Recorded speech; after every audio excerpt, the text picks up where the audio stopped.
हाथ ऊपर। तुम कौन हो? क्या कर रहे हैं आप? अपनी बीवी पर गोली चलाएंगे? क्या बीवी? मैडम लगता है आप किसी गलत पते पे आ गई है।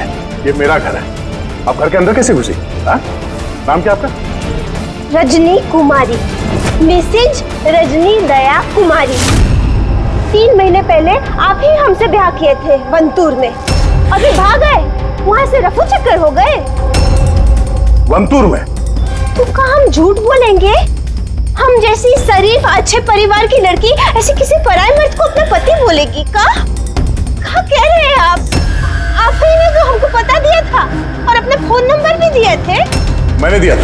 तो? दिमाग खराब है तुम्हारा? शायद तुम जानती नहीं हो कि मैं एक सीआईडी ऑफिसर हूँ। क्या बात है दया, तुम अपनी बीवी पर क्यों चिल्ला रहे हो? अरे सुधांटी ये मेरी बीवी नहीं है। देखो ना, ये क्या कह रहे हैं? लो बेटा, पानी पी लो। अरे ऐसे कैसे नहीं है वो तुम्हारी बीवी? तुम्हें पता है कितने घंटों से वो तुम्हारे घर के बाहर खड़ी थी। अरे मेरी नजर पड़ गई तो मैंने उसे तुम्हारे घर की डुप्लीकेट चाबी दे दी। मेरे घर की चाबी आप किसी को भी कैसे दे सकती? किसी को? किसी को मतलब कोई अनजान है क्या? तुम्हारी अपनी बीवी है। और शादी कर ली तो छुपा क्यों रहे हो? वैसे अच्छी चॉइस है तुम्हारी। वैसे मुझे लग नहीं रहा था कि आप इस उम्र में भी शादी करोगे। अरे आंटी मैंने कोई शादी इस उम्र में मतलब क्या? सीआईडी वाले हो, इसका मतलब ये नहीं कि इस बेचारी पर तुम अपना रोब झाड़ो। और चाची जी, अगर ये मुझे गुस्से में डांट देते तो मैं सह लेती, पर ये तो कह रहे हैं कि मैं इनकी पत्नी नहीं।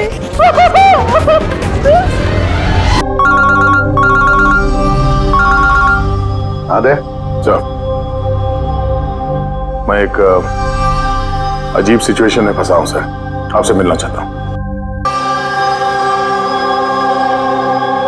रजनी नाम है तुम्हारा, है ना? तुम्हारे पास सबूत है? कोई सबूत शादी का दया के साथ? वंतूर के वो पंडित जिन्होंने हमारा ब्याह करवाया था, और ये फोटो सर, ये फोटो भी क्या झूठे हैं? सर, अगर इनके दिल का प्यार हमारे गांव की तलाश। कोई गलती तो नहीं हो रही है मुझे? नहीं सर, एक्सपर्ट से चेक करवाए हैं, वो बोल रहा है एकदम असली फोटोज हैं। दया तो कभी झूठ बोलता नहीं है सर, समझ में नहीं आ रहा है। वही तो अभिजीत, लगता है मेरे दिमाग में कुछ समझ में आ रहा है। लगता है किसी ने दया का प्रोस्थेटिक मास्क बनवाकर वो पहनकर इस रजनी के साथ शादी की फोटो खिंचवाए हैं। बड़ा चालाक है ये जो भी है, जानता था कि नकली फोटोज पकड़े जाएंगे।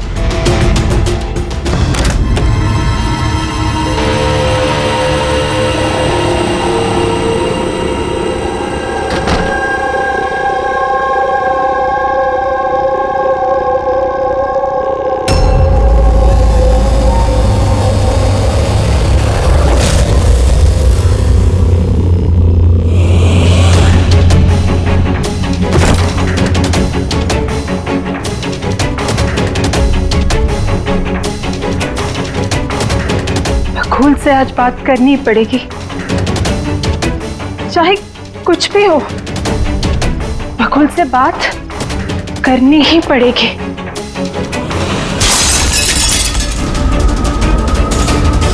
घर में तो कोई नहीं है, ये आवाज कैसे?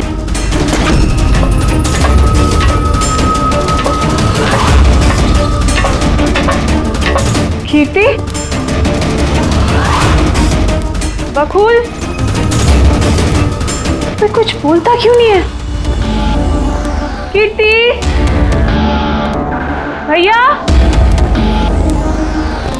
कीर्ति,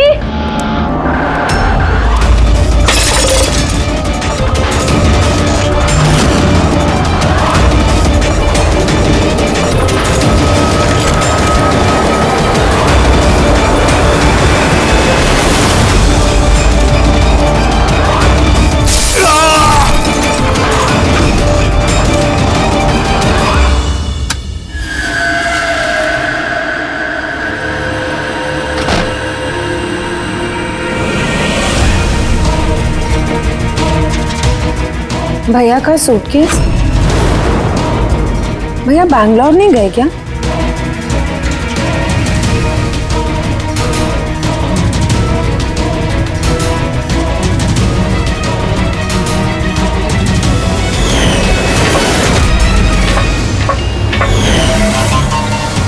भाभी भी वापस आ गई।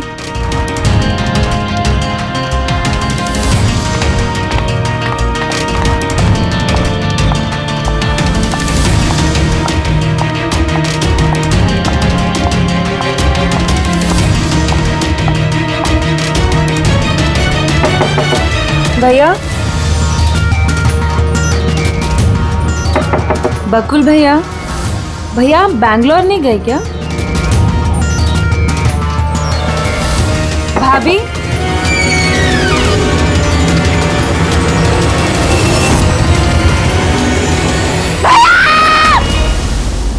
देखो कीर्ति, ये खून का मामला है। एक बार फिर से सोच लो, क्या तुमने जो कुछ भी कहा वो सच है?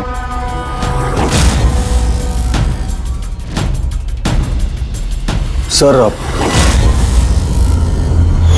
हमें नहीं लगता है कि ये बात सच है। आपके लगने या ना लगने से कोई फर्क नहीं पड़ता। जब आपसे कुछ पूछा जाएगा तभी बोलना। हो सकता है ये सच बोल रही हो, क्या पता। मैं पागल नहीं हूँ, मैं होश में हूँ। मैं कह रही हूँ ना आपको कि आशिका भाभी ने खुद ही बोला है कि उन्होंने बकुल भैया का खून किया है। भाभी! भाभी! भैया! आशिका भाभी! भाभी! भाभी! भाभी! भाभी! भाभी का थैंक गॉड। भाभी! भाभी! भाभी! ये सब हुआ कैसे? किसने किया ये सब? भाभी मर गया बकुल। किसका खत्म? हाँ, मार दिया, सब खत्म, मार दिया। सिर्फ मार दिया ये कहने से साबित नहीं हो जाता कि उसी ने बकुल को मारा है। ये भी हो सकता है कि वो कुछ और बोलना चाहती है। हाँ?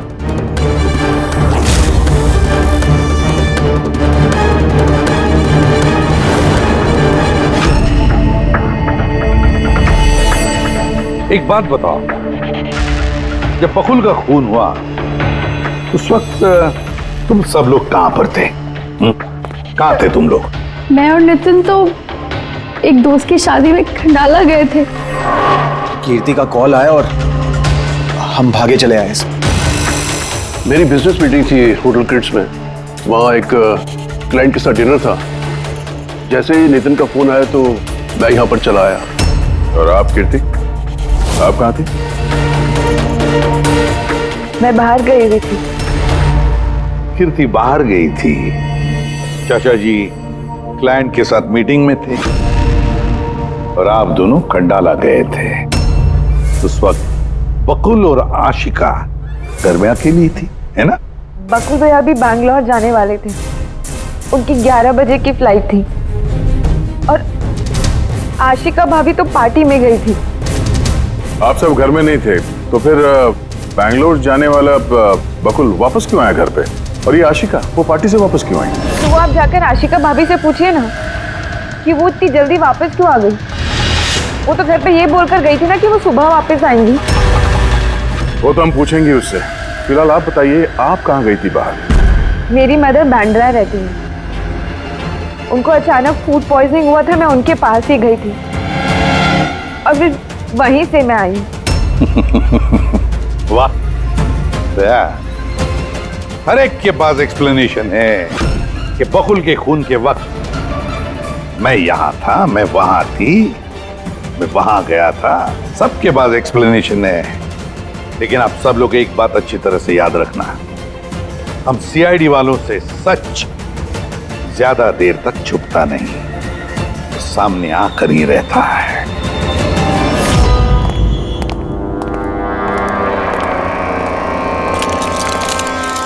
हाँ जी, पूरी बॉडी में कांच के टुकड़े घुसे हुए थे। सर, लुमिनॉल टेस्ट भी किया सर। यहाँ पे जो खून है इसके अलावा कहीं भी खून नहीं है।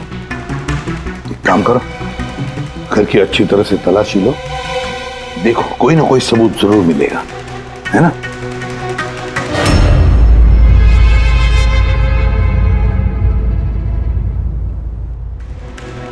कुछ बताया? सर, इनका कहना है कि इन्हें कुछ भी याद नहीं। कुछ भी याद नहीं? आशिका, तुम्हें याद आ रहा है तुमने कीर्ति को होश में आने के बाद कुछ बताया था? याद करो। मुझे कुछ याद नहीं आ रहा। याद करने की कोशिश करो। कीर्ति कह रही थी कि बकुल का खून तुमने किया, ऐसा तुमने खुद उसको बताया? कीर्ति इल्जाम लगा रही है मेरे पे। बकुल को मैंने नहीं मारा।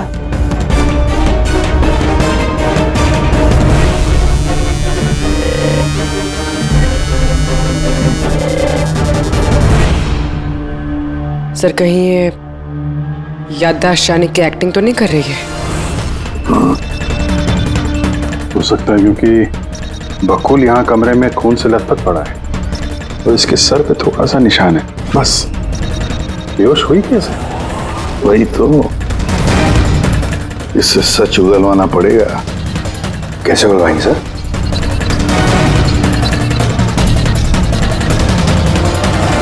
सच उगलवाएंगे नार्को टेस्ट से।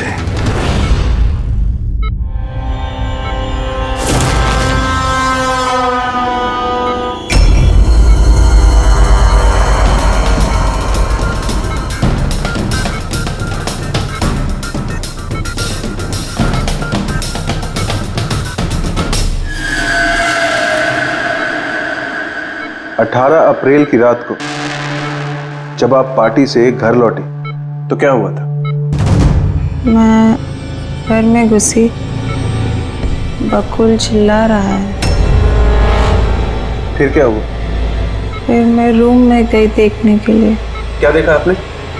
मैंने देखा कि जैसे ही मैं अंदर गई तो मैंने देखा बकुल वहाँ पे है। उसकी पीठ से खून निकल रहा था। मैंने वहीं पर एक लड़की की लाश पड़ी हुई देखी। मुझे गुस्सा आया और मैंने वहाँ पड़ा एक कांच को उठाया।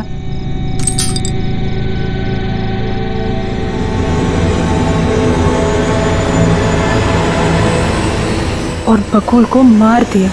तभी मुझे मेरी गर्दन पे प्रेशर महसूस हुआ। मैं बेहोश होने लगी। बेहोश होने से पहले मैंने दरवाजे पे एक फिगर को देखा जिसने ऑरेंज फ्लोरेसेंट जैकेट पहन रखी थी। आदमी था या औरत थी? आदमी। ओके, फिर क्या किया उसने? वो मेरे पास आ रहा है। शायद मुझे मारना चाहता है। अच्छा आशिका, तुमने वहाँ किसी औरत की लाश को देखा था? हाँ, देखा था। औरत की लाश? वहां पर तो हमें किसी औरत की लाश नहीं मिली। हम तो बकुल के मर्डर की जांच कर रहे हैं। अभी एक नया केस कहां से आ गया? कौन सी औरत की लाश है? कौन थी वो औरत? मुझे याद नहीं, सब धुंधला दिख रहा है। ये कहीं ये हमें गुमराह तो नहीं कर रही? समझ में नहीं आ रहा है ये किस औरत की बात कर रही है, किस औरत की लाश की बात? आशिका, तुमने बकुल को क्यों मारा? क्यों मारा बकुल को? ठीक ही हुआ कि वो मर गया। वैसे ही जिंदा रहता तो मैं सड़कों पे धक्के खाती। क्यों? सड़कों पे धक्के क्यों खाते? बदचलन साबित करना चाहता था। तलाक चाहता था मेरे से। अच्छा, वो मरी हुई औरत वो कौन थी? मैंने आपको कहा ना, मुझे याद नहीं वो कौन थी। देखो आशिका, हमें वहां पर किसी भी औरत की लाश नहीं मिली। तो फिर कहाँ गई होगी वो लाश? मुझे जब होश आया वो लाश वहां से जा चुकी थी। और वो फ्लोरेसेंट ऑरेंज कलर का जैकेट पहना हुआ आदमी? वो धुंधला धुंधला सा दिख रहा था, दरवाजे पे ही खड़ा था, शायद मेरे बेहोश होने का इंतजार कर रहा था।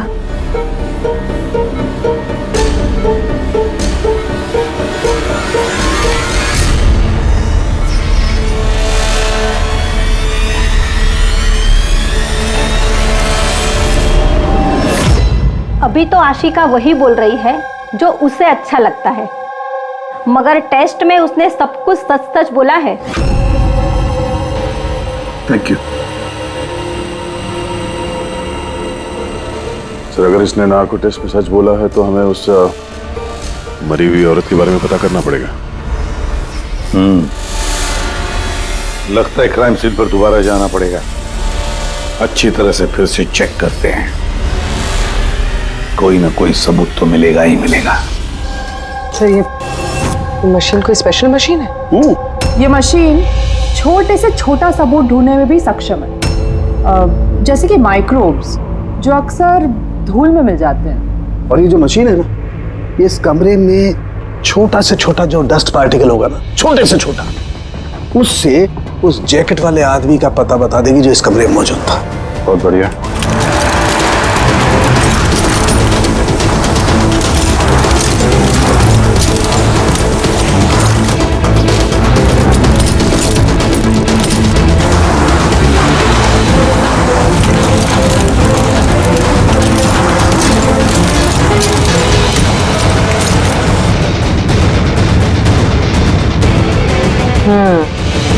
ये देखिए, जो हमारी नजरों से बच गया वो इस मशीन ने ढूंढ निकाला।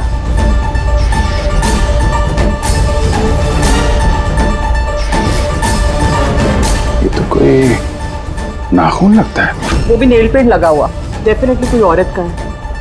मगर सर यहाँ कैसे? शायद भागा दौड़ी हाथापाई में किसी चीज से ठोकर लगी होगी और नाखून यहाँ पे रह गया। घर वालों का पता करो, इनमें से तो किसी का नहीं।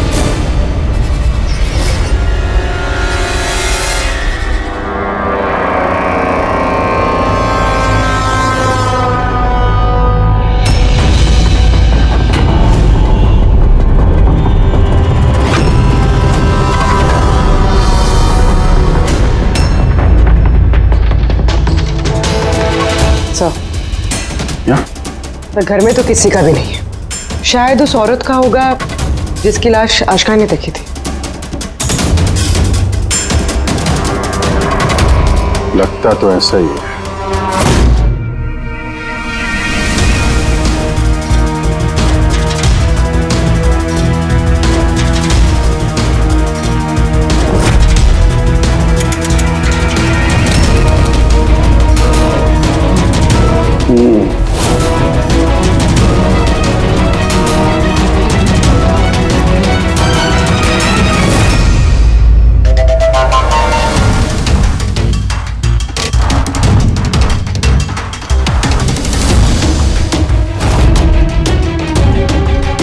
ये बात है तरीका। राइट। क्या पता चला इस नाखून का किसका है ये? सर, नाखून का डीएनए किसी भी फैमिली मेंबर से मैच नहीं हुआ। लेकिन एक बात पता चली बस, ये नाखून जिस किसी का भी है वो एक औरत है और उसकी उम्र 20 से 25 साल है। 20 से 25 साल की औरत। और एक बात,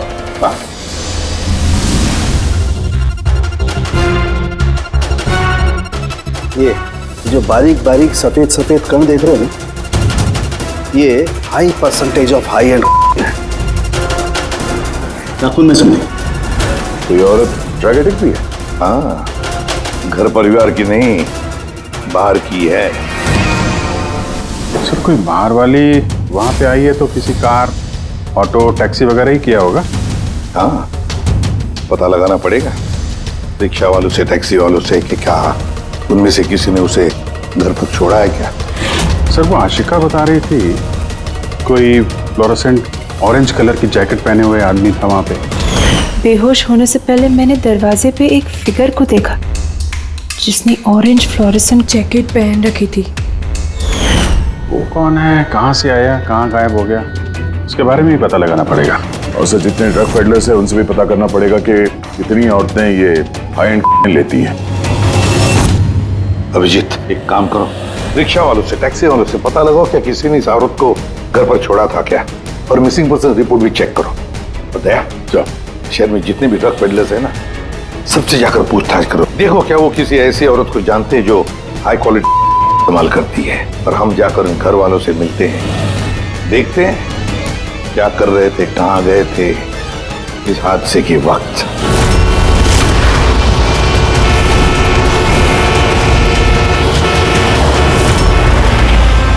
तुम्हारी एसोसिएशन से पता चला है कि 10 तारीख को यानी परसों रात में तुमने शांति निवास बंगलों में किसी लड़की को छोड़ा था। हाँ सर, छोड़ा था। कितने बजे की बात है? सर लगभग 1 बजे की बात है, उसी बंगलों में। सर बहुत नशे में थी वो और बार बार अपने हस्बैंड को गाली दे रही थी। अच्छा जी सर।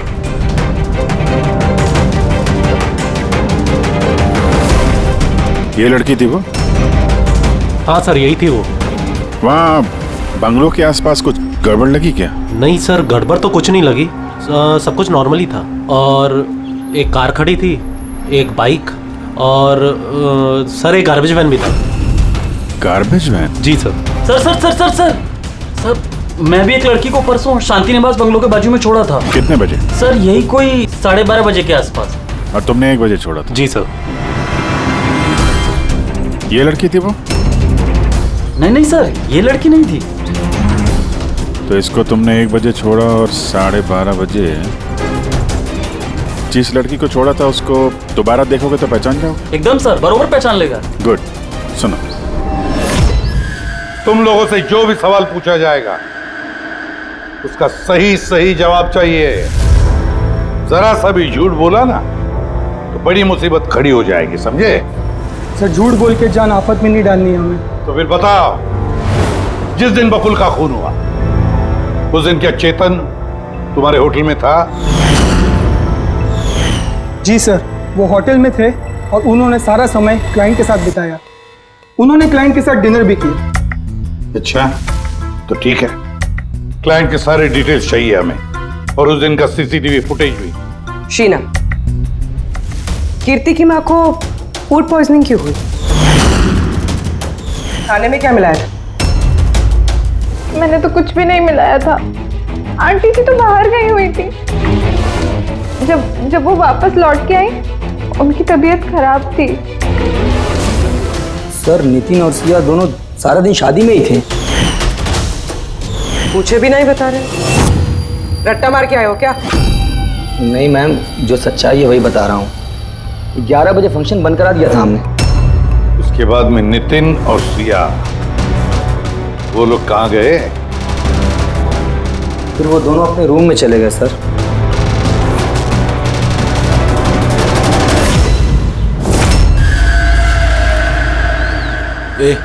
ये माल किधर मिलेगा?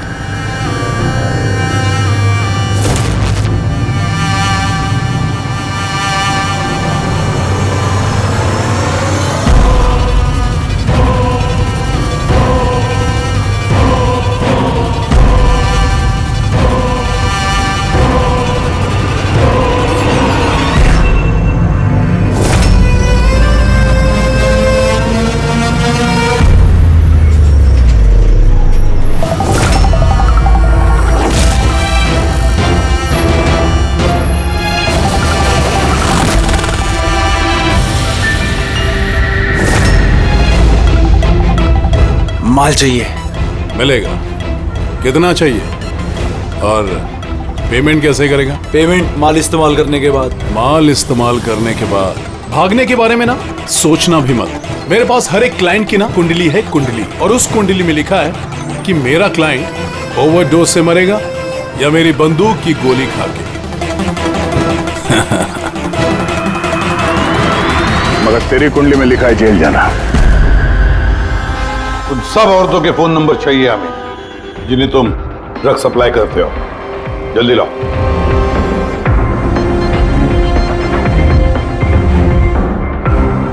पूर्वी, देखो जरा, कॉल करके देखो इन सारे नंबर्स पर। देखो कोई गायब तो नहीं है।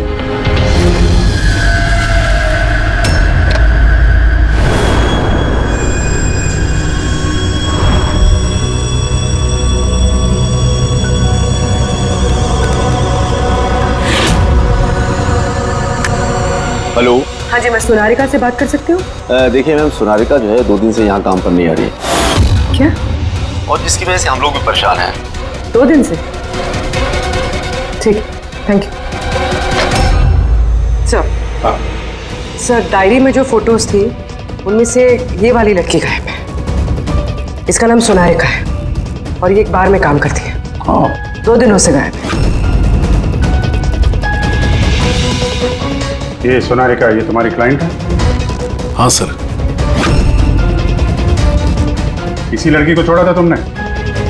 हाँ सर, यही थी, यही थी। आशिका ने इसी को देखा होगा। बकुल के परिवार वालों को अंदर देख रहा हूं। जरा ध्यान से देखिए ये फोटो। ये वो लड़की है जिसकी लाश आपके घर से मिली थी।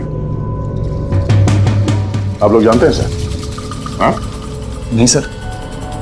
अब मैंने देखा है इसे बकुल भैया के साथ 2 महीने पहले। बकुल भैया के साथ 2 महीने पहले? कहां पर देखा था? एक होटल के बाहर, और भैया ने कहा कि ये उनकी क्लाइंट है। अच्छा, एक ड्रग एडिक्ट बार में काम करने वाली लड़की के साथ बकुल था और इनसे झूठ बोल रहा था कि क्लाइंट है। क्यों झूठ बोला उसने?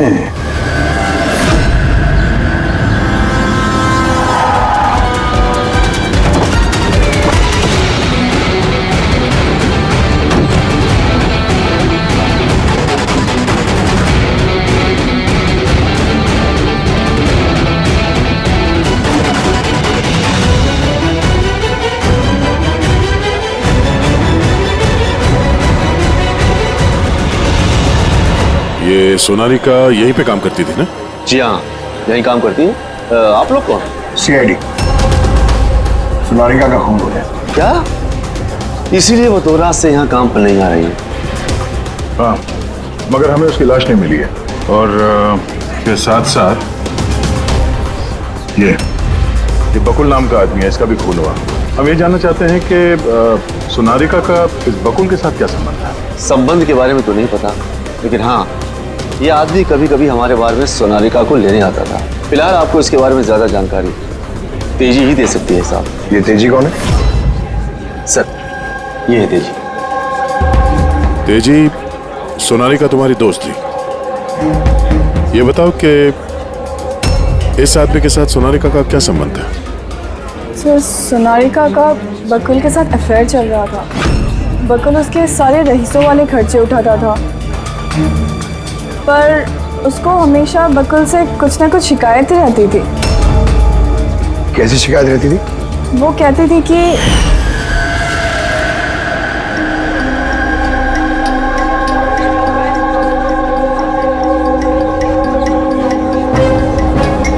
सोनारिका, क्या हुआ? मैं बकुल के साथ ना अब ये रिश्ता और नहीं रख पाऊंगी। क्यों, क्या हुआ? ना तो ये रिश्ता रखने के पैसे मिल रहे और नहीं वो बकुल अपनी बीवी आशिका को डाइवोर्स दे रहा है। कुछ तो करना पड़ेगा। क्या करेगी तो? ब्लैकमेल। क्या? मैं उससे ब्लैकमेल करूंगी जिसने मुझे नाटक करने के लिए कहा है। तो कोई सोनारिका को पैसे दे रहा था बकुल के साथ प्यार का नाटक करने के लिए। मास्टरमाइंड कोई और ही है? हाँ, और उसी मास्टरमाइंड ने प्लान किया और इस सोनारिका और बकुल को मार दिया। और आशिका का वहां पर आना प्लान में शामिल नहीं था। समझ में नहीं आ रहा है कि ये बकुल अपनी फ्लाइट छोड़कर घर वापस क्यों आया। पर सर, अगर खूनी को बकुल की गर्लफ्रेंड को मारना ही था तो कहीं और भी मार सकता था। वहां घर पे क्यों क्यों किया? तो शायद खूनी को पहले से पता था कि बकुल के घर में कोई नहीं है, इसीलिए उसने धोखे से सोनारिका को वहां पे बुलाया और उसी समय बकुल और आशिका वहां पे पहुंच गए होंगे। ये हो सकता है।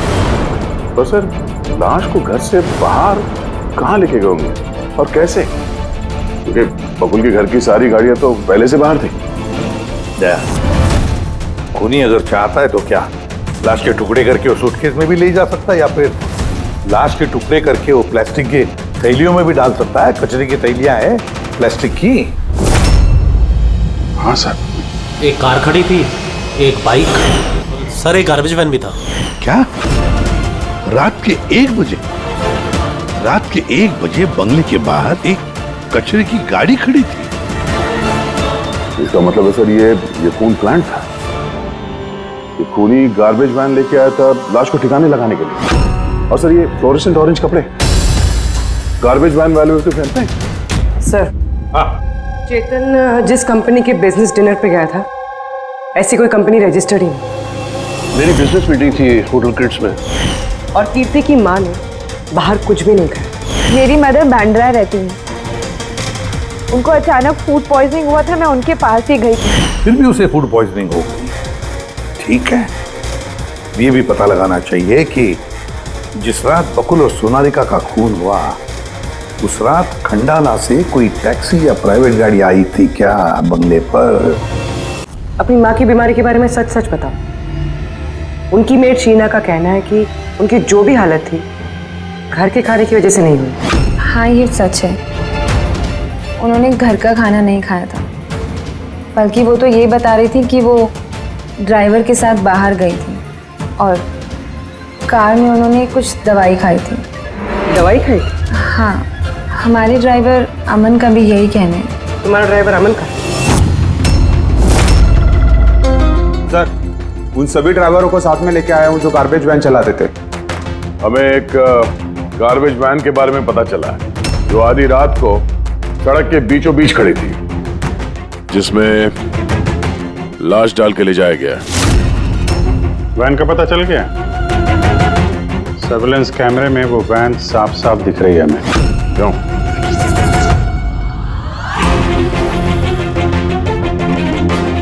तुम हो ना उस वैन के ड्राइवर? नहीं सर, मुझे कुछ नहीं पता। मेरा भाई लेकर गया था सर उस वैन को। अब वो उसे कहाँ लेकर गया था और क्यों लेकर गया था मुझे कुछ नहीं बताया सर उसने। फोन लगा उसको? जी सर।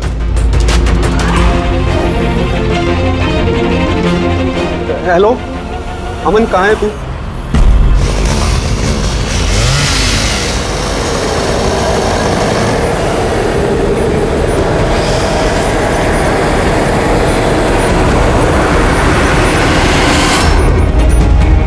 क्या भाई, कैसा है?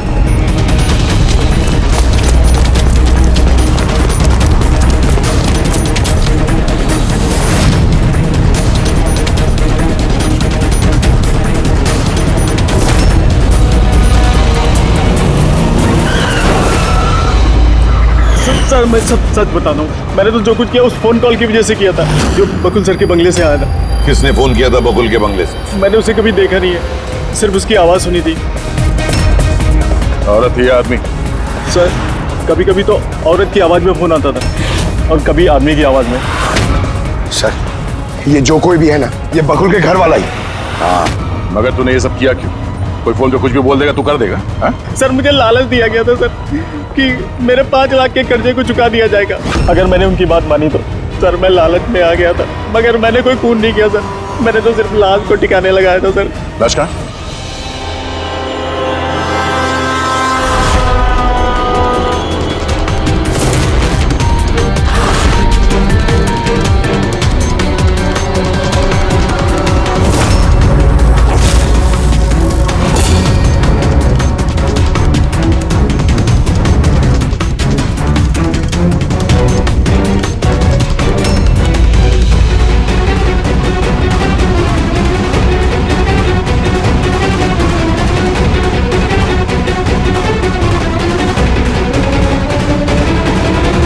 बॉस, इस लड़की का गला घोटा गया है, शायद इसी से इसकी मौत हुई है। तो इसीलिए सोनारिका की खून का कोई भी निशान नहीं था क्राइम सीन पर। और उसके पैर के अंगूठे का नाखून भी उखड़ा हुआ है।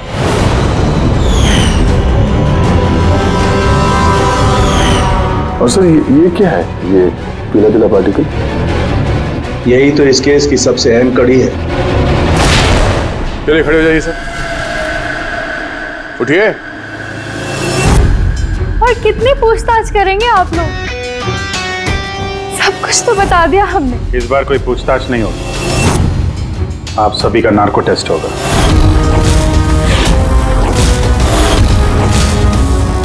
Narco test?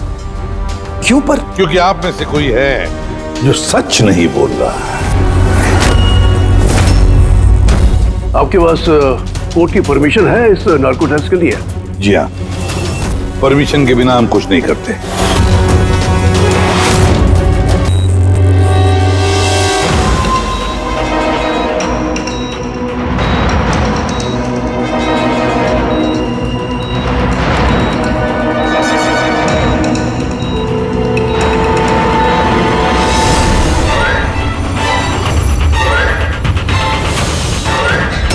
नींद आ रही है? जो मैं आपको बोलूंगी उसका सही सही उत्तर दीजिएगा, ठीक है? सोनारिका को जानती हो? हाँ। बकुल का अफेयर था सोनारिका के साथ, ये भी जानती हैं आप? हाँ, मुझे दोनों पे शक था। क्या आशिका ने सोनारिका का खून किया है? आशिका जानती नहीं थी सोनारिका को, तो खून कैसे करेगी? अभी आपको नींद आ रही है? हाँ। सोनारिका को जानते हो? नहीं। बकुल का अफेयर था सोनारिका से, ये जानते होंगे आप? नहीं। क्या आशिका ने सोनारिका का खून किया है?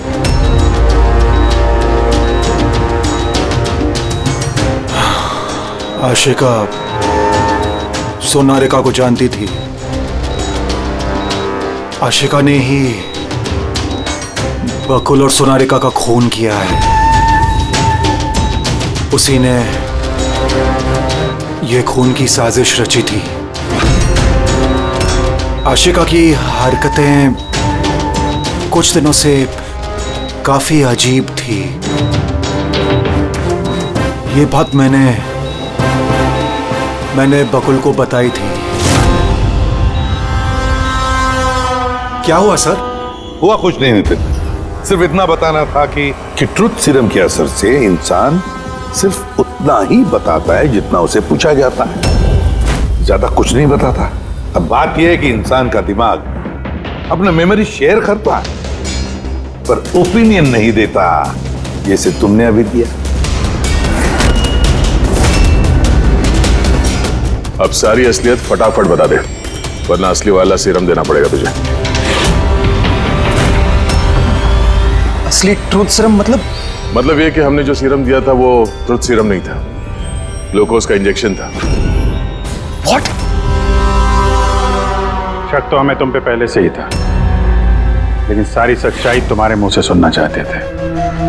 नितिन, सब कुछ तुमने बड़ी सफाई से, बड़ी चालाकी से किया था, लेकिन सोनारिका के चेहरे पर जो हल्दी लगी थी ना, उसने तुम्हें पकड़वा दिया। वही हल्दी जो शादी के वक्त तुम्हारे हाथ में लगी थी। ये पीला पीला पार्टिकल दरअसल हल्दी है, और इस हल्दी में आटा और तेल भी मिला हुआ। आटा, तेल, हल्दी? चेहरे पे हल्दी नहीं है, सिर्फ यहाँ कदम के पास। कहाँ से आई होगी ये हल्दी? सर, सिया बता रही थी कि वो लोग खंडाला गए थे शादी के लिए, और वहां पे हल्दी के रस्म में शामिल भी हुए थे वो लोग। बकुल 500 करोड़ का एम्पायर चला रहा था, वो एम्पायर जो मैंने सेटअप किया था, लेकिन वो मुझे ही उस एम्पायर से बेदखल करने की फिराक में था। तो फिर उससे बात करते थे, उससे समझाते थे। बात करने की कोशिश की थी सर, कई बार कोशिश की थी, लेकिन वो सुनता तब ना। भाई था वो मेरा, मैं नहीं मारना चाहता था उसे, लेकिन वो पूरा एम्पायर अपने नाम पे करवाना चाहता था। इसीलिए फिर मैंने भी एक प्लान बनाया। क्या प्लान बनाया? बकुल और आशिका के आए दिन झगड़े होते रहते थे। वो आशिका को छोड़ना चाहता था। मैंने सोनारिका को पैसों का लालच दिया और उससे कहा कि बकुल से झूठ मूठ का प्यार का नाटक करे,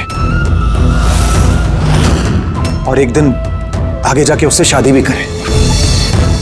दरअसल मैं सोनारिका के जरिए अपना एम्पायर हासिल करना चाहता था। मगर उसे क्यों मान दिया? वो तो तुम्हारा साथ दे रही थी। शुरू में सर, लेकिन बाद में उसने मुझे ब्लैकमेल करना शुरू कर दिया। और इसलिए तुमने सोनारिका को धोखे से घर बुला लिया। हाँ सर, उस रात मैंने ऐसी सिचुएशन क्रिएट की जिससे कि सब लोग घर से बाहर रहे।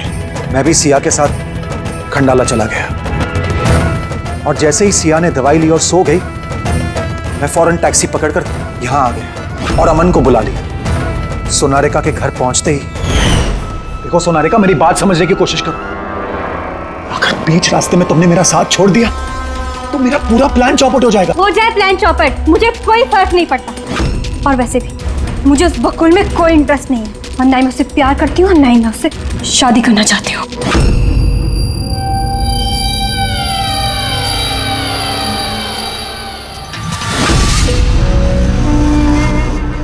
देखो, अगर तुमने मेरा साथ नहीं दिया तो बहुत पछताओगी, बता रहा हूं मैं। धमकी दे रहे हो तुम मुझे? धमकी दे रहे हो तुम मुझे? हाँ?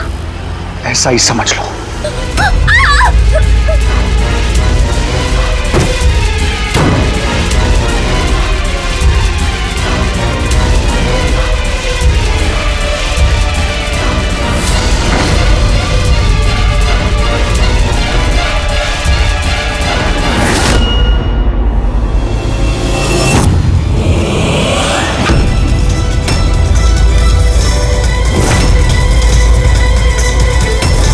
भैया, बकुल, ये क्या किया आपने? ये सोनारिका मुझे फंसाना चाहती थी। मैं पुलिस को बुलाऊंगा। बकुल, बकुल, बकुल!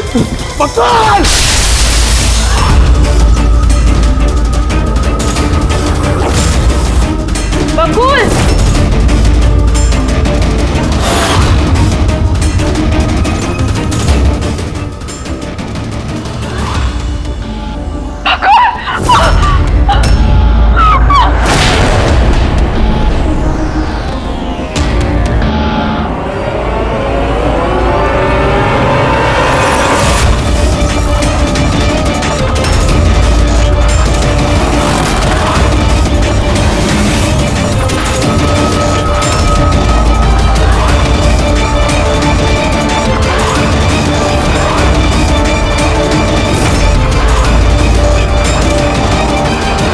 मैंने अमन को फोन पे पहले ही बता दिया था सोनारिका की लाश को ठिकाने लगाने के लिए। उसने बिल्कुल वैसा ही किया। पैसों की लालच ने तुम्हें इतना अंधा बना दिया कि तुम अपना सगा रिश्ता भी भूल गए, अपने भाई की जान ले ली और तो और अपने साथी सोनारिका को भी मार डाला। कानून तुम्हें कभी माफ नहीं करेगा, कड़ी से कड़ी सजा होगी, शायद फांसी। दुष्यंत, छेती छेती हाथ चलाओ। हाँ, तू फिक्र ना कर, इस दफा लेट नहीं होना। ऐसा मिश्का तैयार है ना? कब की तैयार है? वो देखो बाहर खेल रही है।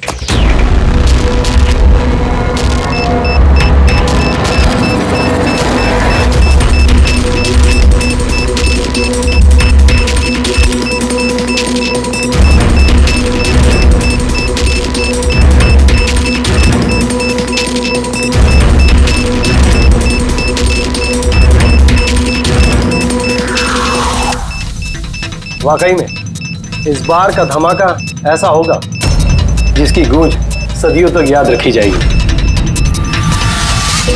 हम सही सलामत निकल तो जाएंगे ना यहाँ से? अरे 100%। वैसे भी हम पे किसी का शक नहीं है, और जब तक हम यहाँ से निकलेंगे तब तक तो इस घर का और यहाँ का नामो निशान मिटा चुके होंगे।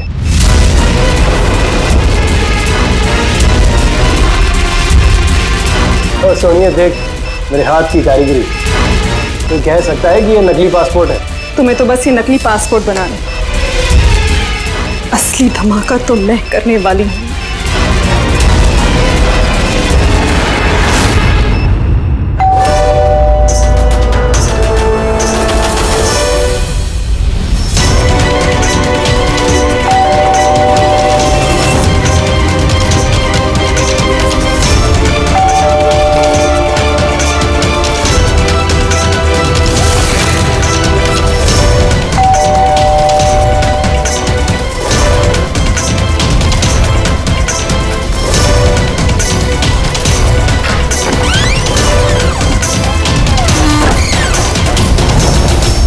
सर, ये कुरियर आपके लिए।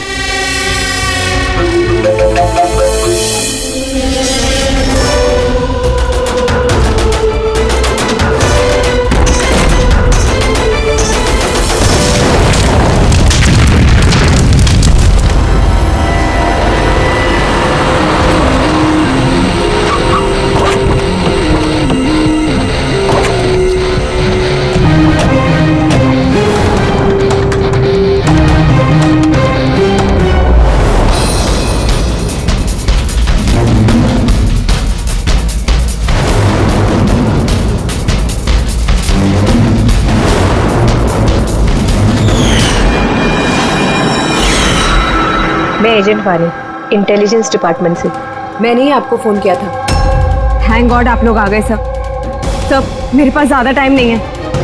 हमारे 2 जासूस मोनिका और दुष्यंत सिलेंडर फटने की वजह से मारे जा चुके हैं। और ये कोई हादसा नहीं है सर, ये एक साजिश है। बस अभी मोनिका की भतीजी मिश्का ही बची है और सर इसकी भी जान खतरे में है। आपको कैसे मालूम पड़ा ब्लास्ट के बारे में? सर दुष्यंत ने मिश्का को बोला था कि अगर कोई भी प्रॉब्लम हो या उन दोनों को कुछ हो जाए तो वो मुझे फोन करके बुला ले। और जैसे ही मुझे मिश्का का फोन आया मैं तुरंत यहाँ पे आ गई।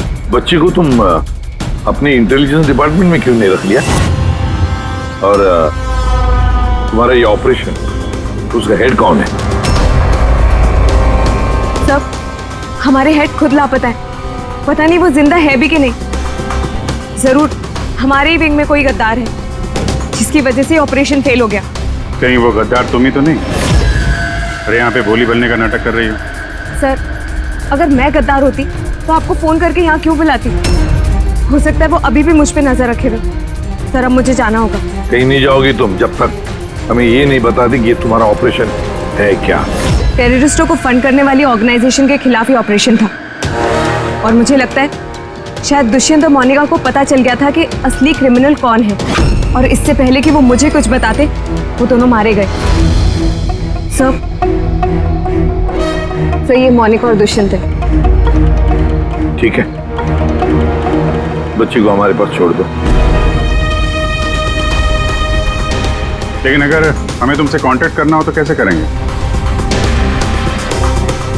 सर ये गेस्ट हाउस का नंबर है।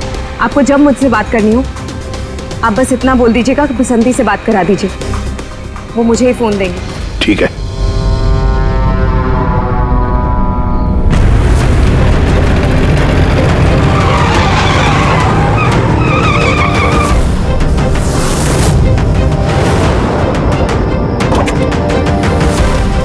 मेरे घर में लाइट? ये कौन घुसा है?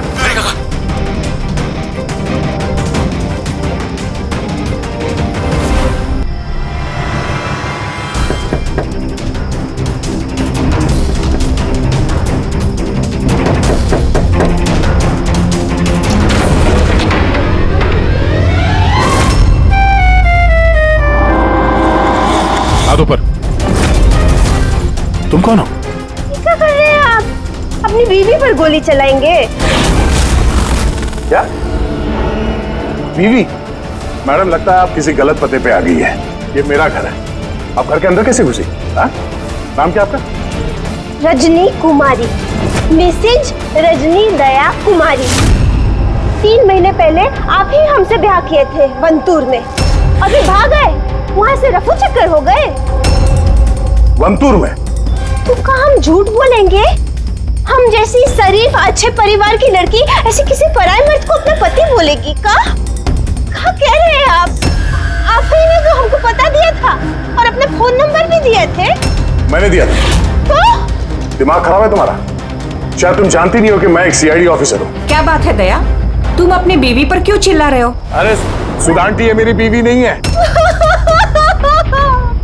देखो ना, ये क्या कह रहे हैं? लो बेटा पानी पी लो। अरे ऐसे कैसे नहीं है वो तुम्हारी बीवी? तुम्हें पता है कितने घंटों से वो तुम्हारे घर के बाहर खड़ी थी। अरे मेरी नजर पड़ गई तो मैंने उसे तुम्हारे घर की डुप्लीकेट चाबी दे दी। मेरे घर की चाबी आप किसी को भी कैसे दे सकती? किसी को? किसी को मतलब कोई अनजान है क्या? तुम्हारी अपनी बीवी है। और शादी कर ली तो छुपा क्यों रहे हो? वैसे अच्छी चॉइस है तुम्हारी। वैसे मुझे लग नहीं रहा था कि आप इस उम्र में भी शादी करोगे। अरे आंटी मैंने कोई शादी इस उम्र में मतलब क्या? सीआईडी वाले हो इसका मतलब ये नहीं कि इस बिचारी पर तुम अपना रोब झाड़ो। और चाची जी अगर ये मुझे गुस्से में डांट देते तो मैं सह लेती, पर ये तो कह रहे हैं कि मैं इनकी पत्नी नहीं।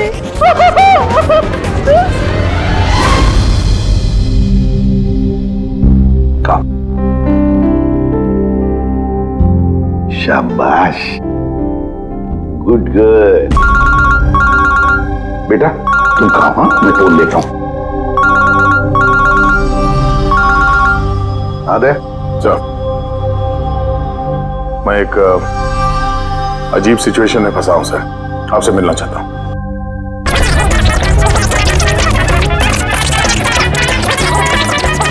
ये मंगलसूत्र की कसम खा के कहते हैं हम आपके अर्धांगिनी हैं, कोनो अपराधी नहीं। आप हमें यहाँ क्यों लेके आए हैं? धर्मपत्नी, बीवी, घरवाली, अर्धांगिनी, बस यार, ये शब्द सुन सुन के मेरे कान पक गए। अच्छा, अगर इतनी ही तकलीफ थी आपको इन शब्दों से, तो हमसे शादी काहे की? बताइए सर, हम तो इनसे शादी करना भी नहीं चाहते थे। यही हमारे पास आए थे, बच्चे की तरह रोते बिलखते कि रजनी हमसे शादी कर लीजिए, हम आपको बहुत प्यार करते हैं, तुम्हारे बगैर हम रह नहीं पाएंगे, मर जाएंगे, हमसे शादी कर लो। हम आए थे तुम्हारे पास रोते हुए कि हमसे शादी कर लो। हाँ, इतने बुरे दिन नहीं है मेरे भी। एक मिनट दया, एक मिनट। रजनी नाम है तुम्हारा, है ना? तुम्हारे पास सबूत है? कोई सबूत शादी का दया के साथ? वंतूर के वो पंडित जिन्होंने हमारा ब्याह करवाया था, और ये फोटो सर, ये फोटो भी क्या झूठे हैं? सर, अगर इनके दिल का प्यार हमारे गांव की तालाब की तरफ भले ही सूख गया हो, तो इन्हें कह दीजिए कि ये हमको डिवोर्स दे दे, पर ये ना कहे कि हमारी शादी ही नहीं हुई थी। डिवोर्स? जब शादी नहीं हुई तो एक काम करो, वंतुर गांव में फोन लगाओ, वहां पर तुम्हारे पहचान वाले लोग हैं, उन सबसे बात करते हैं। स्पीकर फोन ऑन करो, और हाँ, खास करके उस परिवार के साथ जहां पर तुम लोग ठहरे हुए थे। करिए सर, करिए। वो सब आए थे हमारे ब्याह में, हलवा पूरी भी खा के गए थे। हलवा पूरी? हाँ।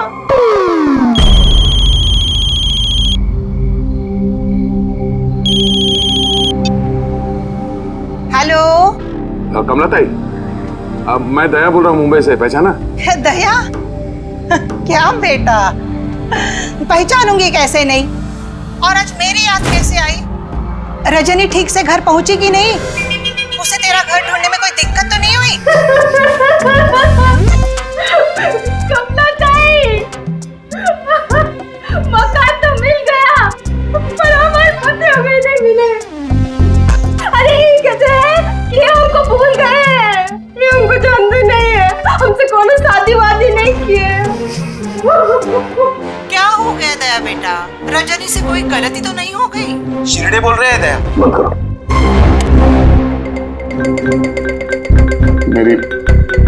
मेरी समझ में कुछ नहीं आ रहा सर, ये क्या हो रहा है? क्यों कर रही हो तुम ऐसा? क्या मकसद है तुम्हारा?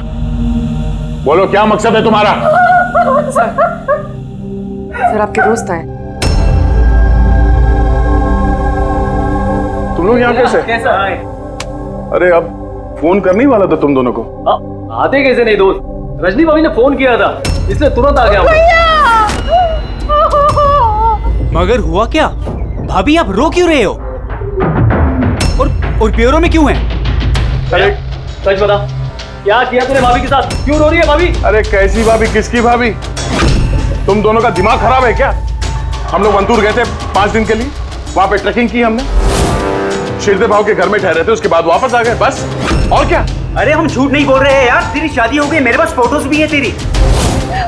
देखिए ना भैया, ये कह रहे हैं कि हमको जानते नहीं, ये हमसे शादी नहीं किए, ये हमको भूल गए हैं। देखिए ना, इनका याद दिलाइए। ये देखिए, ये दया, ये रजनी, कमला ताई, शिरदे भाव और हम।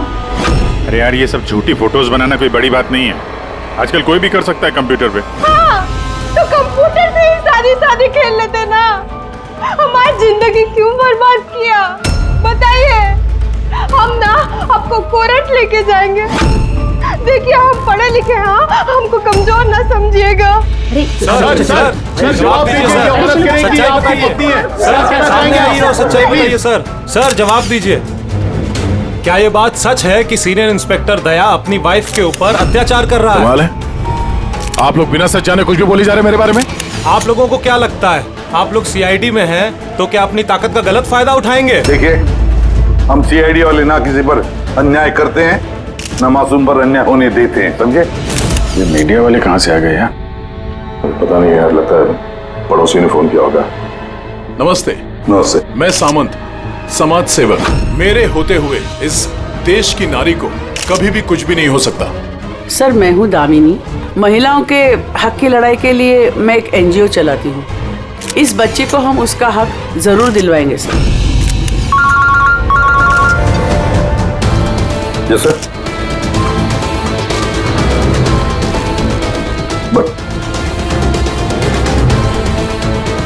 ठीक है, ओके। सर सर रुकिए सर, जवाब लेके जाइए। सर रजनी जी, क्या दया ने आपके ऊपर हाथ भी उठाया? बताइए, क्या आपसे दहेज की मांग की गई? बस एक विनती है, हमको हमारा पति दिला दीजिए, हमको हमारा दया दिला दीजिए। यह मामला आगे बढ़ चुका है, तुम्हें इस रजनी को अपने घर में अपने साथ रखना होगा। ये सुनो, हेड ऑफिस की नोटिस है कि सिर्फ रजनी नहीं, उसके साथ ये जो लेडी सोशल वर्कर है ना, दामिनी मैडम, वो भी तुम्हारे साथ रहेगी, ये देखने के लिए कि दया रजनी के साथ कोई बदसलूकी नहीं कर रहा है। सर, मुझे अपने ही घर में इन नमूनों के साथ रहना पड़ेगा? रहना पड़ेगा दया, जब तक इस रजनी की असलियत पता नहीं चलती तुम्हें रहना पड़ेगा। अब तो सर ये सब एक पूरे सपने जैसे लगने लगा है। ऐसा लगता है कि आस पड़ोस के देशों से भी लोग यहाँ पे आएंगे ये साबित करने के लिए कि ये रजनी मेरी बीवी है। दया, ये जसवंत और मोनिका का खून और फिर ये रजनी तुम्हारी बीवी बनकर तुम्हारे घर में जो जबरदस्ती घुसी है, गड़बड़ है दया, ये बहुत बड़ी गड़बड़ है, ये कोई संजोग हो ही नहीं सकता। और ये कोई बेचारी नहीं है सर, मैंने उसके ऊपर गन तानी थी, उसके चेहरे पे जरा सा भी शिकन या डर नहीं था। सर ये रजनी भी जरूर कोई मंजे हुई मुजरिम है। जरा वंटूर जाके पता तो लगा ये सारा चक्कर है क्या। और जब भी तुम घर में रहोगे, इस रजनी और दामिनी दोनों के साथ जरा अच्छा बर्ताव करना, तो ये दोनों मिलकर कोई मुसीबत ना खड़ी करते। हाँ सर, अब उसका खेल उसी के साथ खेलूंगा। पूर्वी, जहां पर दुष्यंत और मोनिका का खून हुआ, वहां जाकर देखो जरा अच्छी तरह से, देखो कोई ना कोई सबूत तो मिलेगा ही मिलेगा। सर ये एजेंट वानी भी मुझे ठीक नहीं लगती, मुझे तो इस पे भी शक है, कहीं हम इस पे भरोसा करके बहुत बड़ी गलती तो नहीं कर रहे। गेस्ट हाउस में फोन करो, देखते हैं। हेलो, बसंती है? हेलो, मैं बसंती बोल रही हूँ। मैं जानती थी अब सीआईडी वाले मुझे शक के दायरे से इतनी जल्दी बाहर नहीं करेंगे। बस हालचाल पूछने के लिए फोन किया। वैसे मौसम का हाल खराब है बाहर, इसलिए बसंती अभी यही है, और जब जाएगी तब पता कर जाएगी। सर गेस्ट हाउस में ही है। ठीक है सर, मैं चलता हूँ, देखता हूँ ये रजनी कौन सी नई चाल चलने की तैयारी में। अपडेट देते रहना। सर।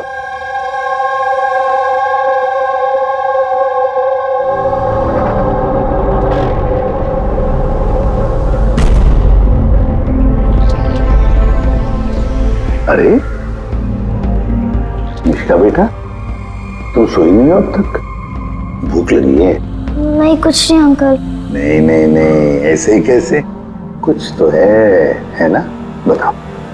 अंकल वो मम्मी ने कहा है कि अगर मुझे उनकी तरह अच्छी जासूस बनना है तो फिर मुझे हमेशा होशियार रहना चाहिए, सोते हुए भी आँख खुली होनी चाहिए। अरे वाह, ऐसे काम मम्मी ने? तो फिर चलो, तुम्हें एक सवाल पूछता हूँ, सही सही जवाब देना। याद करो, जब तुमने वाणी आंटी को फोन किया था तो उससे पहले क्या हुआ था? मैं बाहर खेल रही थी, खेलते वक्त मेरे कपड़े गंदे हो गए, तो फिर मैं अपने कमरे में अपने कपड़े बदलने गई, बदल के मैं वापस खेलने लगी। फिर? तब अचानक बहुत तेज आवाज आई। अरे बाप रे, फिर? दुष्यंत अंकल ने कहा था कि अगर ऐसा कभी भी हो तो फिर बाहर वाली दुकान पर जाके वानी आंटी को कॉल कर देना, और जब तक वो नहीं आई वहीं पर रुकना। शाबाश बेटा, बिल्कुल सही किया तुमने। जाओ, चलो सो जाओ, है ना? अंकल, हाँ मासी और दुशांत अंकल कभी वापस नहीं आएंगे ना?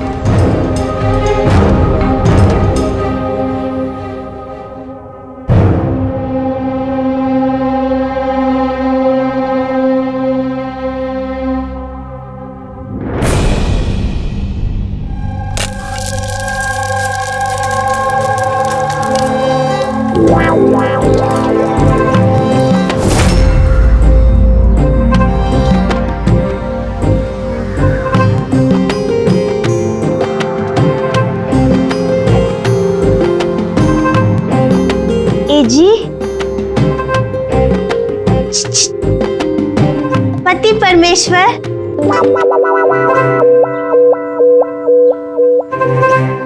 ये रहा आपका फेवरेट ऑमलेट।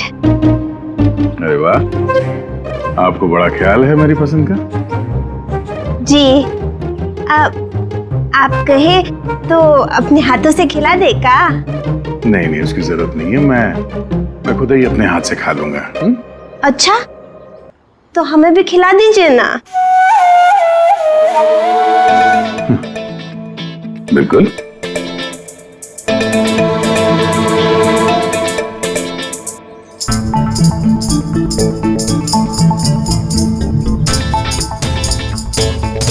कैसा लगा? बहुत है। वैसे आज आप इतने प्यार से बात कर रहे हैं जैसे हमारे शादी के दिन किए थे, तो बहुत ही अच्छा लगा हमें।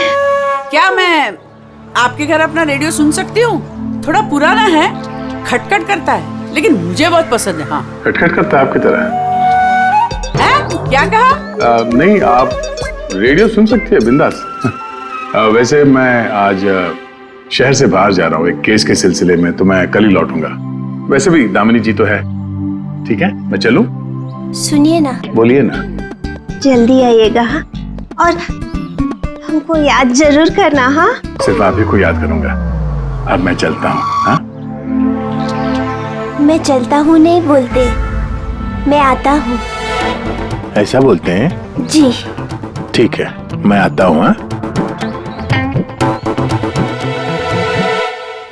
इंस्पेक्टर युवराज। यस मैडम, ये रही वो रिपोर्ट जो आपने मांगी थी। सिलेंडर ब्लास्ट और शॉर्ट सर्किट के 2 जली हुई लाशें मिली। इसके पहले कि हम कुछ छानबीन कर पाते, ये केस सीआईडी के पास चला गया। घर ब्लास्ट के बाद जैसा था वैसे का वैसा ही है ना? जी हाँ, चल के देखें। चल।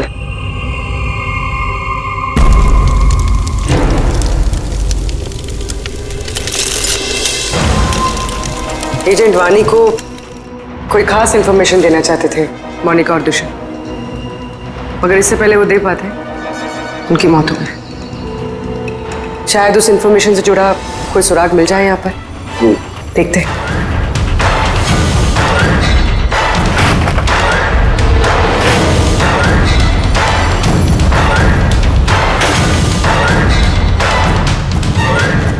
ये क्या? मूवर्स और पैकेट्स के डब्बे यहाँ पर? शायद ये उन लोगों के हो जिन्होंने मोनिका और दुष्यंत पे हमला किया था। हो सकता है, और ये भी हो सकता है कि इसमें वो बॉम्ब है जिसके फटने से ये लगे कि सिलेंडर ब्लास्ट हुआ। बैकयार्ड चेक करते हैं।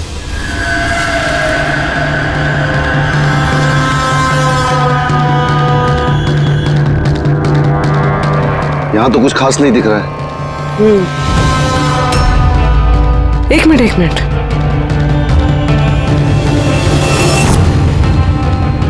ये कुरियर का कवर यहाँ क्या कर रहा है? जापानीज में लिखा है, सिर्फ नाम इंग्लिश में है, मारिया फर्न्स। ये मारिया फर्न्स कौन है? मोनिका मारिया फर्न्स के नाम से जानी जाती थी। अब जो भी कोई ये कुरियर लाया होगा, उसका जरूर इस मिशन से कोई ना कोई ताल्लुक तो है। सर, ये दया की शादी की फोटोज ये नकली नहीं सर, एकदम असली है। क्या? कोई गलती तो नहीं हो रही है मुझे? नहीं सर, एक्सपर्ट से चेक करवाए हैं, वो बोल रहा है एकदम असली फोटोज हैं। दया तो कभी झूठ बोलता नहीं है सर, समझ में नहीं आ रहा है। वही तो अभिषेक, लगता है मेरे दिमाग में कुछ समझ में आ रहा है। लगता है किसी ने दया का प्रोस्थेटिक मास्क बनवाकर वो पहनकर इस रजनी के साथ शादी की फोटो खिंचवाए हैं। बड़ा चालाक है ये जो भी है, जानता था कि नकली फोटो पकड़े जाएंगे। सर, कभी किसी भी फोटो में दया का क्लोजअप नहीं है सर, सारी फोटोज दूर दूर से खींची गई। हाँ, अरे रजनी, इसकी असली आईडी क्या है? सर रजनी कुमारी है। उसका आधार कार्ड, उसका पैन कार्ड, ड्राइविंग लाइसेंस सब चेक किया मैंने सर। ये वंतूर में जन्मी है और सतारा में पढ़ी लिखी है। अगर ये बात है तो फिर अभिजीत, इस रजनी का ढोंग प्रूव करना जरा मुश्किल हो जाएगा। शहर में कुछ बड़ा इवेंट वगैरह होने वाला है क्या? सर एक इवेंट है जो आतंकवादियों के काम का है। क्या? एक कॉन्वॉय जा रहा है सर 5 टन सोना लेके रिजर्व से एक बैंक के लिए। तो हो सकता है आतंकवादी को तो अपनी फंडिंग की कमी पूरी करने के लिए इसको लूटने का प्रयास करे। बिल्कुल सही कहा अभिजीत, यही हो सकता है। जिनका भी सिक्योरिटी है इस सोने के ट्रांसपोर्ट में, उनको बता देते हैं, आगाह कर देते हैं उनको, और उनको ये भी कहते हैं कि हमारी नजर रहेगी सोने के लेन देन में। और अभिजीत, मैं चला जाता हूं मिश्का के पास और तुम और दया वंतूर चले जाओ। अच्छी तरह से पूछताछ करो, कुछ ना कुछ तो जरूर हाथ लगने वाला है वहां पर।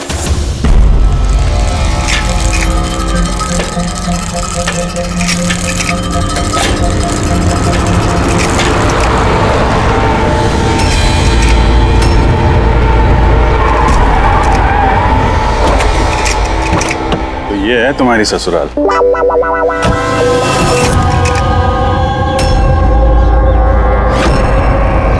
तुम भी यार बस मेरी फिर किलोगे बस। यार बिना बताए शादी करोगे दोस्तों को तो।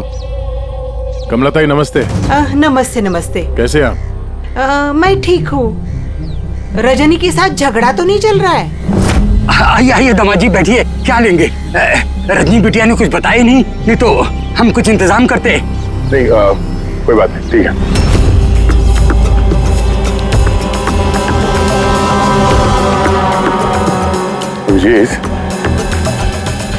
गांव में एकदम सन्नाटा है, बच्चे कहीं दिखाई नहीं दे रहे। पिछली बार तो बहुत चहल पहल थी यहाँ पे।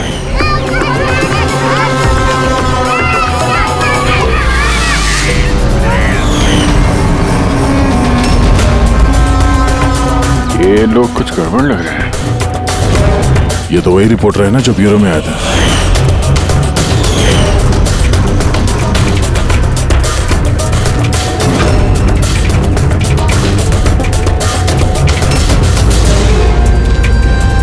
शिरदे बाबू, सब ठीक तो है ना यहाँ पे?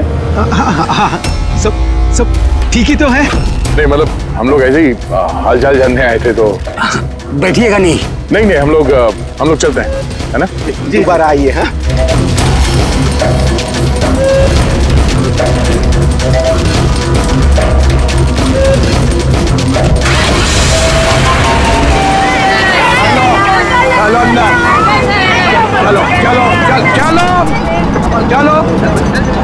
चलो चप्पल संभाल।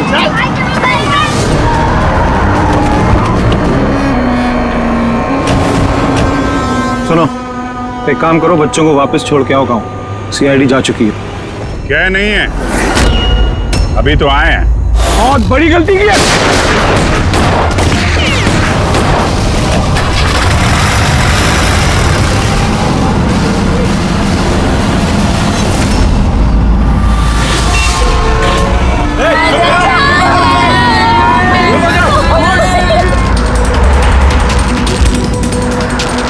अरे ये क्या सीआईडी ऑफिसर गाड़ी चला रहा है?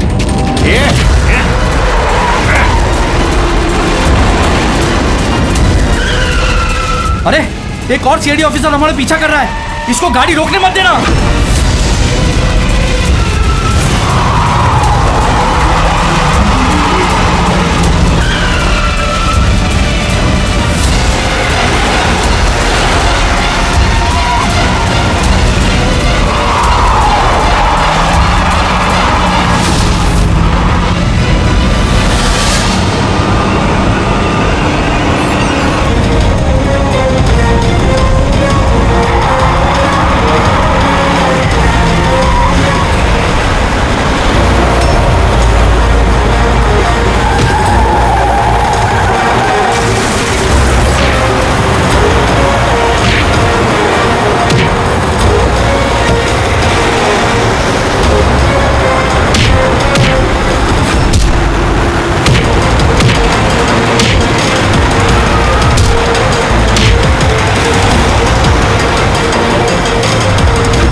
हम लोग अकेले मरेंगे?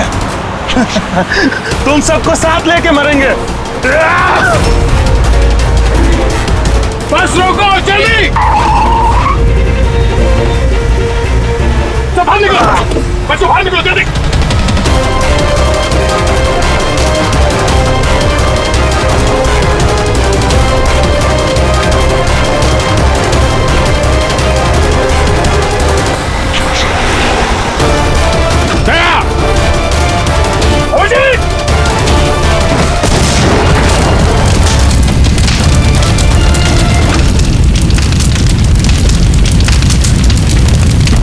सर यही कुरियर का पैकेट मिला उस क्राइम सीन से।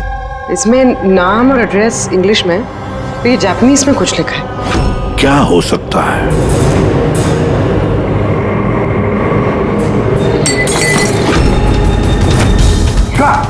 मिशिका? मिशिका? मिशिका? मिशिका? क्या हुआ बेटा?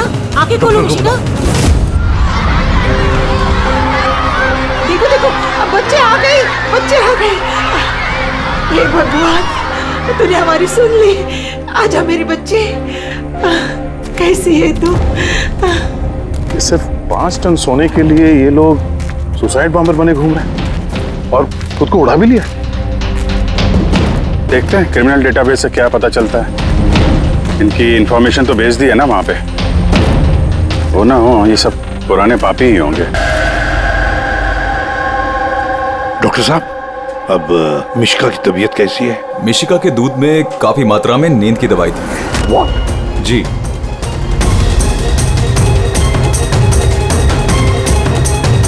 सुना आपने डॉक्टर साहब ने क्या कहा?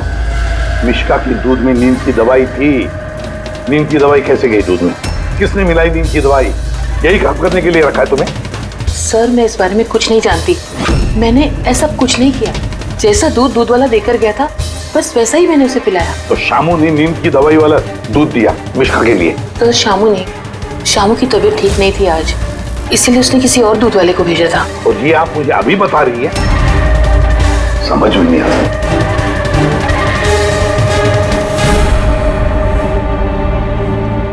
क्यों बेचारी मिशिका की जान के पीछे पड़े ये लोग? क्या बिगाड़ा है इसने इनका? तो शायद वो आदमी रजनी के गैंग का मेंबर होगा। हाँ, पर क्या कनेक्शन हो सकता है मिशिका का इनके साथ? सर इस सवाल का जवाब उस कुरियर वाले पैकेट में हो सकता है। उसमें जापानीज में कुछ लिखा भी था। ट्रांसलेट करके देखते हैं। हमें माफ कर देना, हम मजबूर थे। कोई बात नहीं, हम लोग समझते हैं। मेरे दोस्तों और पड़ोसियों को भी इसी तरह धमकाया होगा झूठ बोलने के लिए। कुछ तो प्लानिंग होगी। इतना सब कुछ हुआ है तो मकसद भी खास ही होगा। ये इनकी रिपोर्ट आ गई है। ये जो सुसाइड बॉम्बर था पूरन नाम था। कंडुलाजम आतंकवादी गिरोह के मेंबर हैं ये सब। कुबेर साशा, मार्जी और ये कोटियाल, इन 3 लोगों को फांसी की सजा हुई है। दिनवारा में ये ब्लास्ट करने के अपराध में। अगले आतंकवादी हमले के लिए ये लोग सोना लूटना चाहते होंगे। मगर ये रजनी के बारे में क्या सोचा? रजनी, उस पर नजर रखने के लिए मैंने पूरे घर में स्पाई कैम लगाए हैं। अलर्ट आया, रजनी किसी से कांटेक्ट कर रही है। डायना बोल रही हूँ।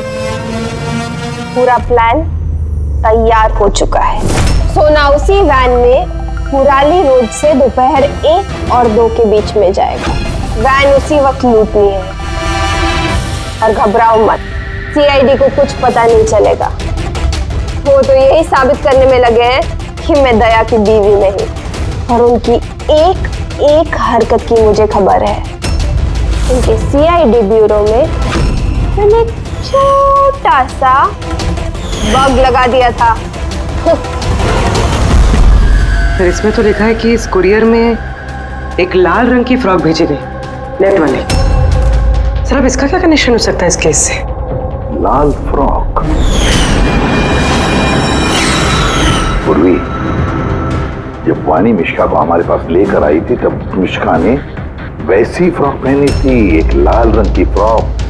नेट वाली का कोई ना कोई कनेक्शन जरूर है, कोई ना कोई कनेक्शन जरूर है। आ गया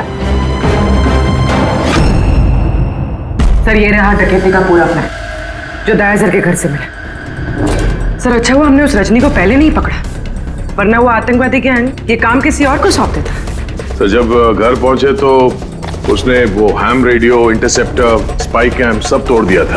और सर दामिनी जी भी नहीं थी घर पे, कहीं उनके साथ कुछ कर तो नहीं थी रजनी ने? ये पहले से लग रहा था सर, ये कोई मामूली अपराधी नहीं है, हाई लेवल क्रिमिनल है। जानबूझ के हम लोग का ध्यान भटका रहे थे ये लोग, ताकि हम लोग इधर उधर रहें और ये 5 टन सोने पे अपना हाथ साफ कर लें। नहीं अभिजीत, कुछ तो सवाल है इस केस में जो सुलझे नहीं है अभी तक। रजनी वो जानती थी कि वहां पर स्पाई कैमरास हैं और अब देख सकते हैं कि वो क्या कर रही, क्या बोल रही है, सब कुछ। फिर भी उसने सारा प्लान क्लियरली बता दिया। तो शायद वो ओवर कॉन्फिडेंट चुनौती दे रही है, रोक सके तो रोक लो। नहीं रहे, अगर वो इतनी चालाक क्रिमिनल है तो जोश में नहीं, होश से काम लेगी, अपने मिशन को रिस्क में नहीं डालेगी वो। हाँ सर, उसके सोना लूटने का प्लान इसलिए पता चला क्योंकि उसने चाहा ये प्लान हमें पता चले, मगर क्यों? वही तो। पूर्वी एक काम करो, मेरे घर जाकर मिश्का का वो लाल रंग का फ्रॉक लेकर आओ। ये फ्रॉक वैसे मोनिका के नाम से जापान से आया था। इसका भी सोने के डकैती से कुछ कनेक्शन तो नहीं लगता, लेकिन कुछ तो खास बात है इस फ्रॉक में, कुछ तो खास बात है। ये तो यकीन होता जा रहा है कि ये मामला सिर्फ सोने की डकैती का नहीं है, उससे कुछ बढ़कर है। तो ना दुष्यंत और मोनिका जैसे टॉप के जासूस ये डकैती के लिए अपनी जान नहीं गंवाते सर। सर इस फ्रॉक में कहीं पे कुछ भी लिखा हुआ तो नहीं है? कहीं ये फ्रॉक रेड हेरिंग तो नहीं है सर, हमें हमारे लक्ष्य से भटकाने के लिए? मेड इन इंडिया, यहां भी है एक लेबल, मेड इन इंडिया। एक मिनट कुछ तो है लिखा हुआ इसके अंदर।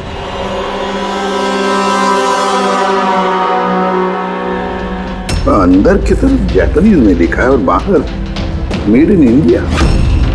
क्या हो सकता है ये जापानीज में? इसे ट्रांसलेट करके देखते हैं। पूर्वी सर देखो जरा, देखो जापानीज में क्या लिखा है, ट्रांसलेट करके बताओ हिंदी में।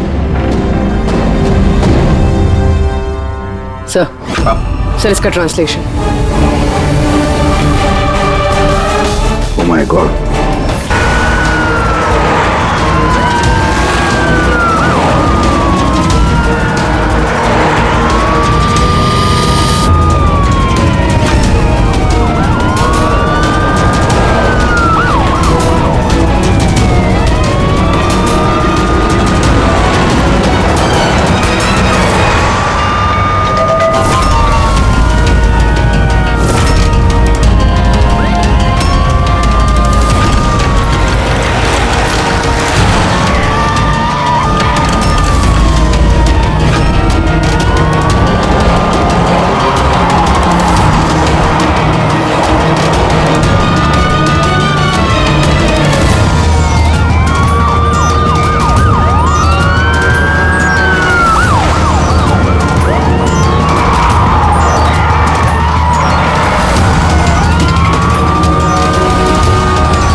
बस रुक जाओ।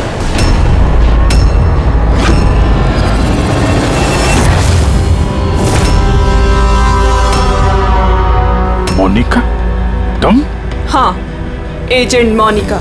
आतंकवादियों के साथ मिलकर देश के साथ गद्दारी करती थी।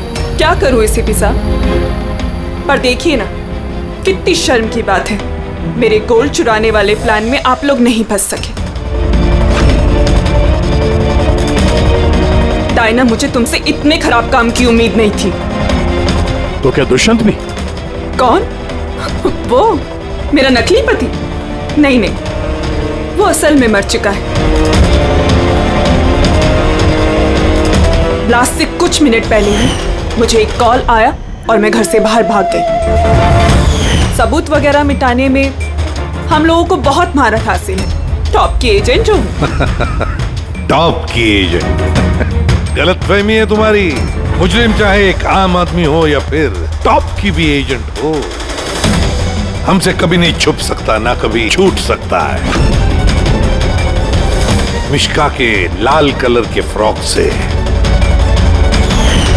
सोने का दिखावा और आतंकवादियों की आजादी।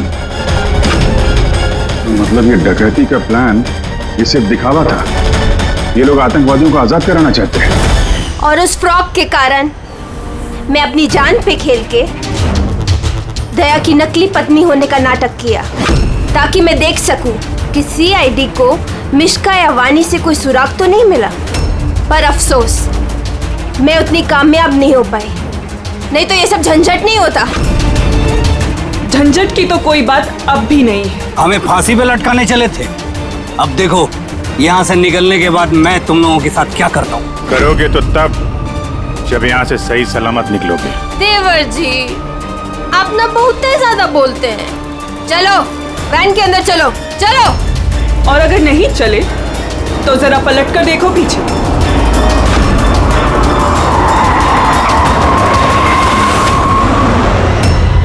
वानी, दामिनी और मिश्का, इन तीनों को बम से उड़ाने में हमें 3 सेकंड भी नहीं लगेंगे। समझ गए ना?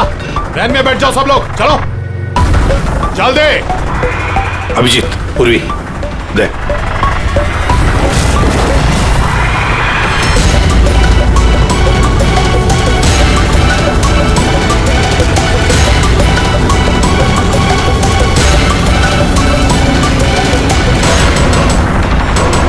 चल चल इधर, खड़ा हो जा। तुम लोगों को क्या लगा हम लोग यहाँ ऐसे ही आए बिना किसी तैयारी के? प्राणेश्वरी, आइए, आपके असली ससुराल जाने का वक्त आ गया है। आइए। चलो भाभी, चलो चलो चलो चलो।